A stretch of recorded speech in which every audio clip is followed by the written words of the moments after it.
Showroom ಒಡೆದು ಸ್ನಾನ coffee dance ಮಾಡಿದ ಕಳ್ಳ. ಕೊನೆಗೆ 4.71 ಲಕ್ಷ ಮೌಲ್ಯದ ಕೆಟಿಎಂ ಬೈಕ್ ಎಗರಿಸಿ ಎಸ್ಕೇಪ್.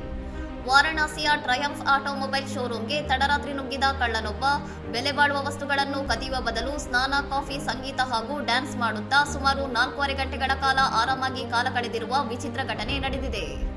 ಸೋಮವಾರ ರಾತ್ರಿ 11:30ಯ ಸುಮಾರಿಗೆ ಮಳೆಯಿಂದ ರಕ್ಷಿಸಿಕೊಳ್ಳಲು ಹೊರಗಿನ ಬ್ಯಾನರ್ ಹೊದ್ದುಕೊಂಡು ಬಂದಿದ್ದ ಈ ಕಳ್ಳ ಗಾಜಿನ ಬಾಗಿಲನ್ನು ಕತ್ತರಿಸಿ ಒಳನುಗ್ಗಲು ಬರೋಬ್ಬರಿ 36 ನಿಮಿಷ ತೆಗೆದುಕೊಂಡು ಮಧ್ಯರಾತ್ರಿ 12:06ಕ್ಕೆ ಶೋರೂಮ್ ಪ್ರವೇಶಿಸಿದ್ದಾನೆ. ಒಳಬಂದ ಕೂಡಲೇ ರಿಸೆಪ್ಷನ್ ಕುರ್ಚಿಯಲ್ಲಿ ಕುಳಿತು ಸುತ್ತುತ್ತಾ ಫ್ರಿಡ್ಜ್ನಿಂದ ತಣ್ಣೀರು ಕುಡಿದು ಬಳಿಕ ತಾನೇ ಬಿಸಿ ಕಾಫಿ ಮಾಡಿಕೊಂಡು ಕುಡಿದು ಸಂಪೂರ್ಣವಾಗಿ ರಿಲ್ಯಾಕ್ಸ್ ಆಗಿದ್ದಾನೆ.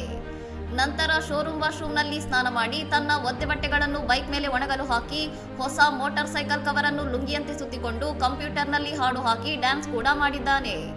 ಕೊನೆಗೆ ಬೆಳಗಿನ ಜಾವ 4 ಗಂಟೆ ಸುಮಾರಿಗೆ ಶೋರೂಮ್ನಲ್ಲಿದ್ದ ಬ್ರಾಂಡೆಡ್ ಟಿ ಶರ್ಟ್ ಮತ್ತು ಕ್ಯಾಪ್ ಧರಿಸಿ ಮ್ಯಾನೇಜರ್ ರೋಹಿತ್ ಕುಮಾರ್ ಸಿಂಗ್ ಅವರಿಗೆ ಸೇರಿದ 4.71 ಲಕ್ಷ ರೂಪಾಯಿ ಮೌಲ್ಯದ ಹೊಸ ಕೆಟಿಎಂ ಬೈಕ್ ಅನ್ನು ಸ್ಟಾರ್ಟ್ ಮಾಡಿಕೊಂಡು ಪರಾರಿಯಾಗಿದ್ದಾನೆ.